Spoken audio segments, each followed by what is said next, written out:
So yeah, tell me, yeah, this topic is financial statement analysis. I mean, analysis is a little later part of the discussion. My first question is financial statement. What does financial statement consist of? Financial statements will be a P&L, that's income statement. P&L and Then income statement, yeah, one and the same. Then yeah, and balance sheets, balance balance sheets, sheet, perfect. cash flow. Cash flow statement, yes. Yeah.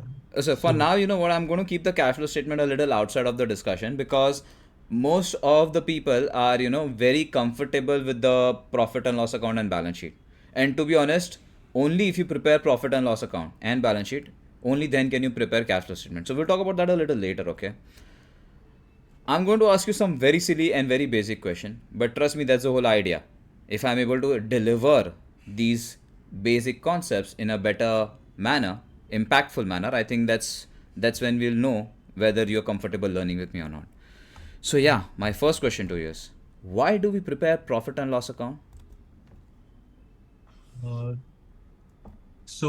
basically, to come to a conclusion that what has been like what is the operation. So we do business. Ah, Main yes. motive, E- our main motto is is doing business and knowing that what at the end of the day do we have any kind of a profit. profit or not. So then can I say we are curious, and I'll write it out over here. We are curious. And who are we? I'm talking about we are a businessman, we have our own business and we are curious whether our company or whether our business has made profit or not. Am I correct? Right. Now here's the thing, Victor. See, if I was to do one or maybe two transactions in a year, I would have written that on a piece of paper. It would have been easy for me to figure it out. But can I say a smallest of the business, take up any retail store, can I say a smallest of the business would be doing thousands of transactions in a year? Yes. And can I say it is very difficult to write it all on the piece of paper? So what do? We note down all these transactions in the form of journal in a journal, and that is why we maintain all these records in a book, and it is called bookkeeping. So no wonder accounting is also called as bookkeeping because you're keeping all your records in a particular book in the form of journal entries, right? Right. So we are determining whether it is profit or not because we are curious. Now tell me, Victor, what do generally people do when they save money? Maybe your parents, maybe your friends, maybe yourself. When you save money at the end of the month, what do you do with that money? So some can be you if after removing all the expenses and all, Yeah. so that's then you either save it or like you use in some kind of uh in buying some kind of an asset or something. So maybe you do investments or something. Yeah, So can I say that in the context of business, profit is that saving number amount. So yeah. what would you do with that profit? Tell me. So you do an investment of that Oh, so for maybe you're future. saying that you would probably buy another factory or maybe another property or maybe another machinery or maybe just an investment, or maybe you could just increase your production and produce more inventory. Am I correct? Right. Now here's the thing, Victor. You invest in all these are called assets. You invest in all these assets, but do you just invest using the profits, or can I say you also kind of bring in your own capital into the business? The Yeah. money, the first money which you have pumped into the business on day one, can I say you do that as well? Yes. And you don't just Definitely. invest in assets using your own money, you also take money from external people, which is your External people. liability. Yeah. So that's why on this side we have equity and liability. Am I correct? My Right. point is, the reason why we have prepared balance sheet is because we are curious that where did the money go? All this money, where did it go? That's what you're figuring it out. Right. And the balance sheet tallies. Hey, by the way, just a side discussion over here, a small detour I'm taking. The whole world, trust me, since their childhood, since the time they get across, come across accounting, the whole world is obsessed about tallying the balance sheet. But my question is, why should the balance sheet tally? See, I can understand obsession provided there is a logic or a rational to it. Right. So I'm just trying to find that. Why should the balance sheet tally? Ultimately, see, the balance sheet should tally because see what you are investing. Hmm. Uh, so, like you bring into the capital and you put into the money. Hmm. So when so this profit figure, that is one of the key things, uh, which is like which is a key thing to the equation. So, Okay. like, something when you bring in a capital, it will either create an asset or it will go and create an expense for the Okay. business. Okay. So, ultimately, what happens is when you're doing it, like, your balance sheet should tally in the sense that your assets, what you have invested, it has, uh, it matches to the liability, and overall does it went ahead and created a profit for you, or it added a value. You come to know from that profit figure. Is it Okay. that Uh, from that very equation? close to the correct answer. And I don't know if that is what you mean. I'll just explain it, I'll just elaborate or rephrase what you're trying to say. Yeah. So, here's a typical response I get when I ask this question. People say that it is the double entry accounting system. Were you trying to say this? It is a double entry accounting system because of which the balance sheet should tally. Were you trying to say this by any chance? See, this was like from a layperson, yes, a double entry. Hmm. That the equation has to tally. Yeah, That's like but you know what? Years, but that's not really the answer. right. The balance sheet should tally because how much money you bring into the business is exactly the same amount of money you will apply or put Apply, into the yeah. business. The So application if of you funds. if you bring into the business, whether using equity, whether using other money, whether you when you bring into the business, let's say 100 crore rupees, can I say your assets will also be worth 100 crore rupees? I mean, how can you buy 110 crore when you have just 100 crore in your hand? Yeah, So it the should be balance 100 sheet crore. should tally, right? It's a natural way.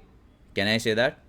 Yeah, And by the way, the left side is called sources of funds. From where did you get your money? And the right side is called application of application. funds. Where did you put your money into Right, the business? And no wonder how much you get is how much you put into the business. So when people tell me double entry accounting system, I tell them no, that's not really the answer. right, So somebody must have thought about this for the first time when the accounting was discovered. right, And then they realized that, oh, balance sheet should tally. That's a natural way to go about it. They had a question in mind. How do we make it tally? And that's the answer to that question is one of the concepts you must have learned. And that concept is double entry accounting system, where right, every transaction, when it is given two aspects, one on the liability side, one on the asset side, which you were trying to talk about, right, expense and asset and all. When every transaction is given two aspect, one on the liability side, one on the asset side, it ensures that the balance sheet tallies. But double entry accounting system is not the reason why it should tally. right, It is a tool which makes it happen because you want it that way. Make sense? right, So yeah, but again, coming back to financial statement, financial statement, profit and loss account, balance sheet, curiosity. Now here's the thing, Victor. It makes sense that I prepare income statement, balance sheet for my own sake because I'm curious. But then the world tells me that, you know what, you should also report your financial statement. My question yeah. is, why should I report? And question is, to whom should I report? Will you tell your family income to a stranger? No. Then why should I Uh, tell everything about my business to others? so this is like when you're reporting it from the tax perspective. Ah, so So you're saying that I need to report it to the government. yeah, Okay. Fair enough, because I can do that, but why should I do it to everybody else? You know, so right? that Most of the companies, you yeah. can easily find their income statement, balance sheet on their website.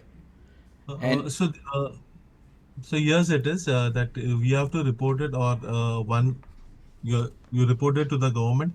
The other one is so that when you tell somebody that this is what we have done, or this is what our current standing is, so there would be people who would be interested in who investing are in these that. people?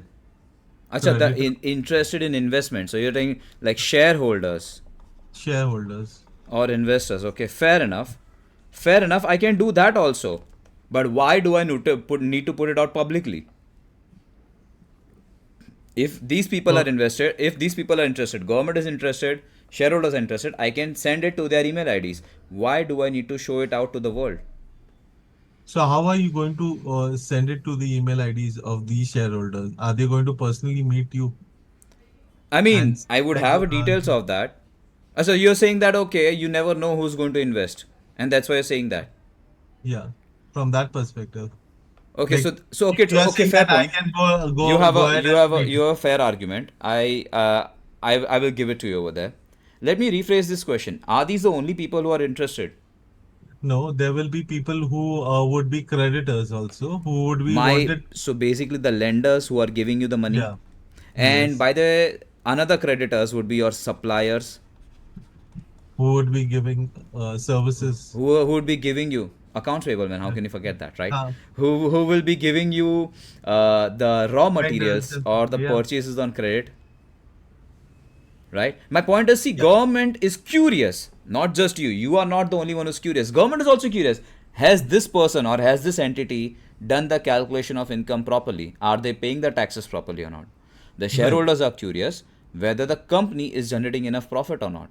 The lenders are curious whether this company has the ability to repay the money back to me along with interest. And not just that, suppliers also curious that because when they give raw materials or goods and services on credit, they want to know whether the company will be able to make the payment to them or not. And by the way, the suppliers are also curious for one more reason, because whatever or however the company will perform is exactly how will affect their business, because these suppliers are typically the intermediaries. Like a steel manufacturer is curious on how the automobile companies are performing, because 60% of the raw material in any automobile vehicle is made up of steel. So can I say companies business is affecting the suppliers business also, and that's why they are curious, right? companies with, yeah, Wholesalers and distributors, can I say even their business is affected because of the company? yes.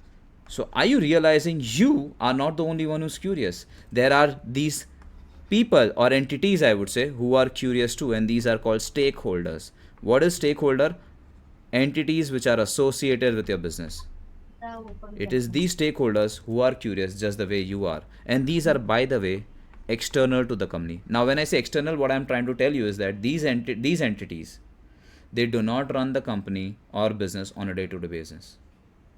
They are curious, but they don't know what is happening on a day to day basis. So, what they do is the only way for them to know how the business is being run is by looking at the financial statement. Am I Right, correct? right. But then the interesting part is, again, there is someone telling me that when you're preparing this financial statements, you need to follow something called as accounting standards. I'll just, for the starters, accounting standards are accounting rules. They just tell you that, oh, okay, if this is the transaction, this is how the accounting will be. If that is a transaction, that is how the accounting will be. My question is, why do accounting standards exist? Why there are rules? Can't I just do accounting the way I want?